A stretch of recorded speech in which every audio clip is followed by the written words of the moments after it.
मैं डूंगरपुर से हूँ और मैं ये कहना चाह रहा हूँ कि हम सब बहुत परेशान हैं और इतने परेशान हैं कि इसी वजह से हमको ये सब करना पड़ा। नहीं तो विद्यार्थियों का ये काम नहीं होता है धरने देना।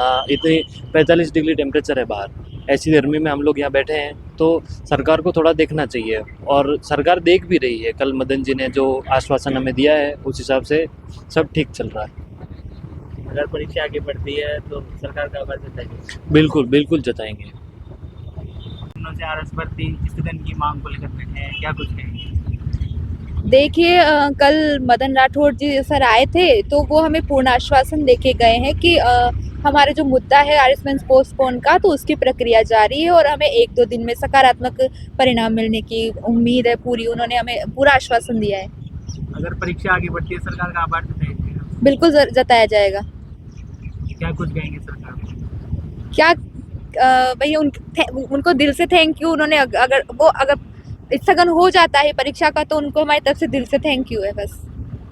संकट भी है, आरएस परीक्षा आगे बढ़ाने की मांग कर रहे हैं, क्या कुछ कहेंगे? सर हम तो मांग बढ़ाने की बात कहेंगे, टाइम बढ़ाने की बात कहेंगे। हम चाहते हैं कि टाइम बढ़ाया जाए। सरकार इसके ऊपर विचार भी कर रही है। हमारी मदन जी राठौड़ प्रदेश अध्यक्ष साहब से भी मुलाकात हुई है रात को, जो धरना स्थल पर थे। उन्होंने उनका अनशन तोड़ाते हुए आश्वासन दिया है, विश्वास दिलाया है कि हम इस डेट को पोस्टपोन कराएंगे और आपको कम से कम 3 महीने का समय दिलवाएंगे।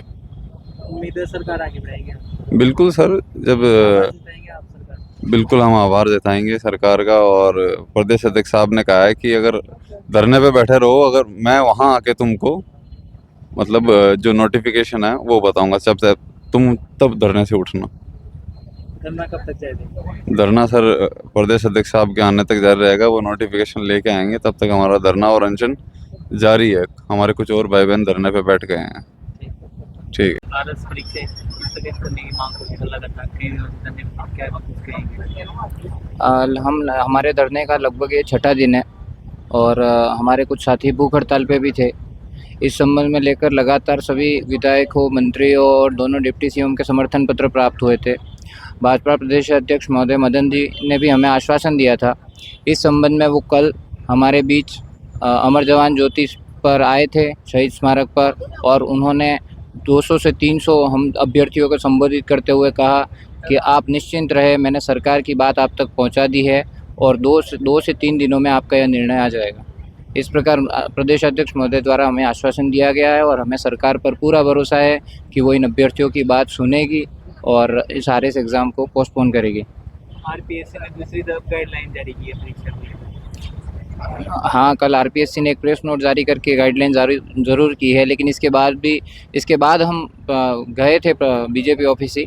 प्रदेश अध्यक्ष महोदय दिन में भी हमें मिले थे। उन्होंने दिन में भी हमें सकारात्मक आश्वासन दिया था, लेकिन छात्रों की बढ़ती बेचैनी को देखकर ही वो शहीद स्मारक पर आए और इतने बच्चों के बीच उन्होंने संबोधित करते हुए कहा कि आपका एग्ज़ाम 2 से 3 दिन में पोस्टपोन हो जाएगा, क्योंकि आरपीएससी चेयरमैन की आज विदाई है और कल वो आरपीएससी में ज्वाइन करेंगे। तो उनका कहना था कि वो कल तक हमारा निर्णय आ जाएगा। हमारी राम राज्य सरकार से यही मांग है कि आरएस मुख्य परीक्षा 2024 को आगे की तरफ स्थगित किया जाए। पहले आरएस मुख्य परीक्षा 2023 का परिणाम जारी किया जाए, जिसके संदर्भ में कल बीजेपी प्रदेशाध्यक्ष मदन राठौड़ जी हमसे अमर जवान ज्योति पे मिले और उन्होंने हमें सकारात्मक आश्वासन भी दिया है और हमें अपनी राम राज्य सरकार और बीजेपी प्रदेशाध्यक्ष के वचनों पर पूरा भरोसा है।